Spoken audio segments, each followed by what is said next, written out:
बिस्मिल्लाहिर्रहमानिर्रहीम। रब्बिश्रह ली सदरी वयस्सिर ली अमरी वहलुल उक़दतम मिन लिसानी यफ़क़हू क़ौली। आमीन सुम्मा आमीन। अस्सलामु अलैकुम व रहमतुल्लाहि व बरकातुहू। Today we are going to start our new chapter that is carbohydrate। और इस फर्स्ट लेक्चर में हम कार्बोहाइड्रेट क्लासिफिकेशन डिस्कस करने लगे।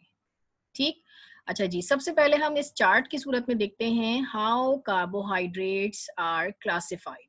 देखिए, carbohydrates classified into two, that is simple carbohydrates and complex carbohydrates.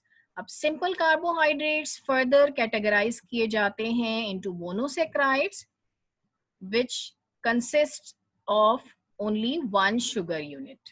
ठीक है, और दूसरी इसकी कैटेगरी आ जाती है डाइसेक्राइड्स की। Disaccharides consist of two sugar units, यानी दो मोनोसेक्राइड्स जब ग्लाइकोसिडिक लिंकेज के थ्रू कंबाइन होते हैं तो वो डाइसेक्राइड मॉलिक्यूल फॉर्म करते हैं। सबसे पहले हम डिटेल में मोनोसेक्राइड्स कर लेते हैं, इसके बाद फिर हम आगे मूव करेंगे। देखिए, मोनोसेक्राइड्स की एग्जांपल में हमारे पास आ जाता है ग्लूकोज मॉलिक्यूल, हमारे पास फ्रक्टोज मॉलिक्यूल आ जाता है, और हमारे पास गैलेक्टोज मॉलिक्यूल आ जाता है। ये सब एग्जांपल्स हैं मोनोसेक्राइड्स की। ये देखिए हमारे पास स्ट्रक्चर्स आ रहे हैं, ये ग्लूकोज है, ग्लूकोज का स्ट्रक्चर, गैलेक्टोज एंड फ्रक्टोज। अब मोनोसेक्राइड भी दो कैटेगरीज में डिवाइड किए जा सकते हैं, यानी aldose sugar and keto sugars. अब यहाँ ग्लूकोज एक एल्डो शुगर है। देखिए यहाँ एल्डिहाइडिक ग्रुप इसके कार्बन नंबर 1 के साथ अटैच है। ठीक, और ये 6 कार्बन कंटेनिंग मॉलिक्यूल है, इसे एल्डोहेक्सोज भी कहा जाता है। इसी तरह गैलेक्टोज मॉलिक्यूल है, गैलेक्टोज भी एक एल्डो शुगर है, एल्डिहाइडिक ग्रुप मौजूद है, 6 कार्बन कंटेनिंग मॉलिक्यूल है, it is also an aldohexose. अब हम देखते हैं फ्रक्टोज मॉलिक्यूल। फ्रक्टोज भी 6 कार्बन कंटेनिंग शुगर है, लेकिन यहाँ कीटो ग्रुप मौजूद है जो इसके कार्बन नंबर 2 पे अटैच है। So fructose is an example of ketohexose. ठीक, ये हमारे मोनोसेक्राइड्स की एग्जाम्पल्स हैं। अब हम अपने चार्ट पर वापस चलते हैं। हम डाइसेक्राइड्स डिस्कस कर रहे हैं which consist of two sugar units, यानी टू मोनोसेक्राइड्स। और ये मोनोसेक्राइड्स ग्लाइकोसिडिक लिंकेज के थ्रू कंबाइन होते हैं, और इनकी एग्जांपल्स वैसे तो बहुत सारी हैं, हम चंद एग्जांपल्स डिस्कस कर रहे हैं, which are lactose, sucrose and maltose. अब हम इनके स्ट्रक्चर्स देख लेते हैं। देखिए, ये सुक्रोज का स्ट्रक्चर है। सुक्रोज में ये ग्लूकोज मॉलिक्यूल है which is in its alpha anomeric form. अब ये एनोमर्स क्या होते हैं और अल्फा फॉर्म क्या होती है, इंशाल्लाह नेक्स्ट लेक्चर में जहां हम आइसोमर्स डिस्कस करेंगे वहां हम आपसे डिटेल में डिस्कस करेंगे कि एनोमेरिक फॉर्म्स और अल्फा और बीटा एनोमर्स क्या होते हैं। ठीक है, अभी हम सिर्फ इतना समझ लेते हैं कि ये अल्फा एनोमेरिक फॉर्म में ग्लूकोज मॉलिक्यूल है और फ्रक्टोज मॉलिक्यूल अपनी बीटा एनोमेरिक फॉर्म में है। राइट, तो ग्लूकोज मॉलिक्यूल का carbon number 1 and fructose molecule का कार्बन नंबर 2 एक दूसरे के साथ ग्लाइकोसिडिक लिंकेज फॉर्म कर लेते हैं, और सुक्रोज मॉलिक्यूल का कंप्लीट नेम हमारे पास बनता है अल्फा डी ग्लूको पायरेनोसाइल 1,2 बीटा डी फ्रक्टोफ्यूरेनोज। अब ये पायरेनोज और फ्यूरेनोज भी हम यहाँ थोड़ा सा आपके साथ डिस्कस कर लेते हैं। देखिए, ये जो 6 मेंबर्ड रिंग होता है ये पायरेनोज रिंग कहलाता है, और ग्लूकोज अमूमन पायरेनोज फॉर्म में अवेलेबल होते हैं। इसी तरह ये देखिए, ये फ्रक्टोज मॉलिक्यूल है। फ्रक्टोज हालांकि कीटो शुगर है और हेक्सो शुगर है, यानी 6 कार्बन कंटेनिंग मॉलिक्यूल है, उसके बावजूद ये फ्यूरेनोज रिंग की फॉर्म में मिलता है। फ्यूरेनोज रिंग वो है जो 5 मेंबर्ड रिंग होता है। ठीक है, ये स्ट्रक्चरल डिफरेंस है इनकी रिंग फॉर्म में, ग्लूकोज और फ्रक्टोज में। इसके बाद हम आ जाते हैं अपने लैक्टोज मॉलिक्यूल की तरफ। लैक्टोज मॉलिक्यूल में एक गैलेक्टोज मॉलिक्यूल होता है जो पायरेनोज रिंग की फॉर्म में ही है, और ये अपनी बीटा एनोमेरिक फॉर्म में है। फिर इसके बाद सेकेंड ग्लूकोज मॉलिक्यूल है, और glucose molecule alpha anomeric form में है। तो लैक्टोज का कंप्लीट नेम बनता है beta D galactopyranosyl, 1,4 alpha D glucopyranose. यहाँ देखिए इसका कार्बन नंबर 1, गैलेक्टोज का कार्बन नंबर 1 ग्लूकोज के कार्बन नंबर 4 के साथ ग्लाइकोसिडिक बॉन्ड बना लेता है। ठीक है, तो ये डाइसेक्राइड की फॉर्मेशन हो गई। अब हम चलते हैं माल्टोज पर। माल्टोज एक बहुत सिंपल डाइसेक्राइड है।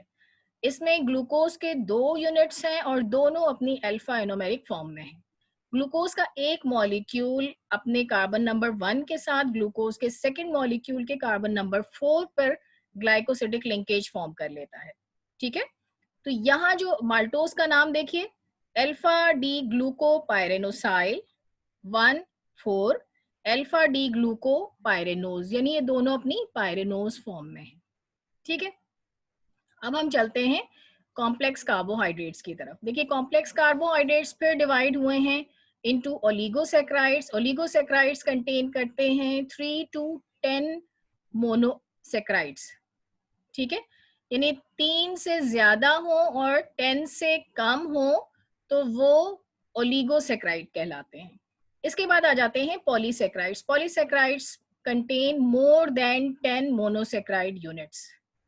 ठीक, पहले हम ओलिगोसैकेराइड्स को डिस्कस कर लेते हैं। यहाँ पर हमारे पास एग्जांपल है रैफिनोज की और इसके बाद टेकियोज की। अब हम देखते हैं इनके स्ट्रक्चर्स क्या हैं।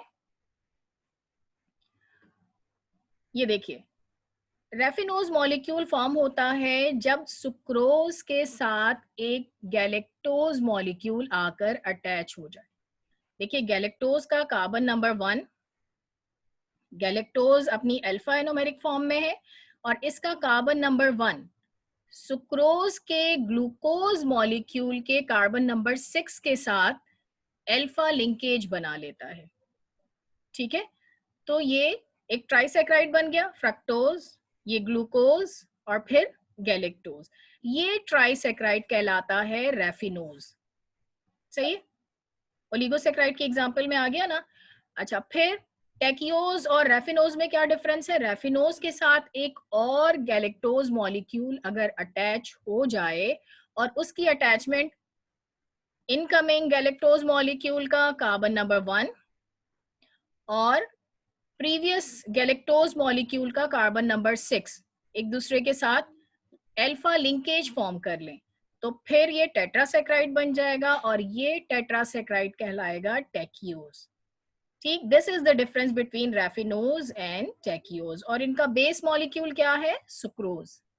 सही, अब हम चलते हैं अपने पॉलीसैकेराइड्स की तरफ which contain more than 10 sugar units. इसके एग्जांपल्स में हैं glycogen, starch and dietary fibres. Dietary fibre को कॉमनली हम सेल्यूलोज के नाम से जानते हैं।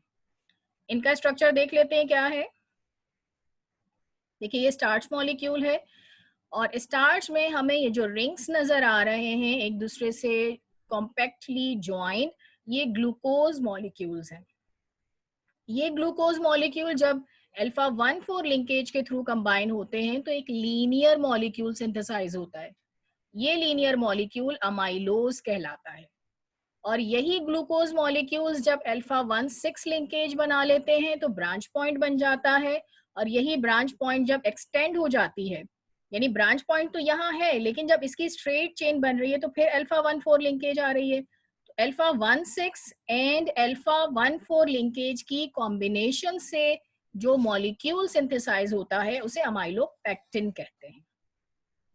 ठीक है, देखिए starch is polysaccharide of plants while glycogen is polysaccharide of animals।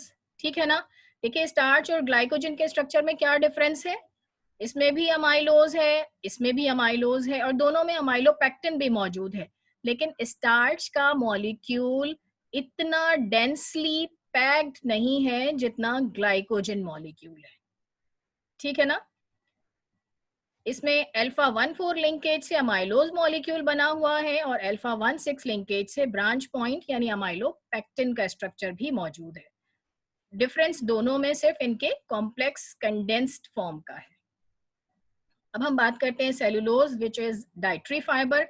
Cellulose is structurally very important polysaccharide. इसकी न्यूट्रिशनल वैल्यू तो इतनी ज्यादा नहीं है, लेकिन स्ट्रक्चरली ये बहुत इंपॉर्टेंट है।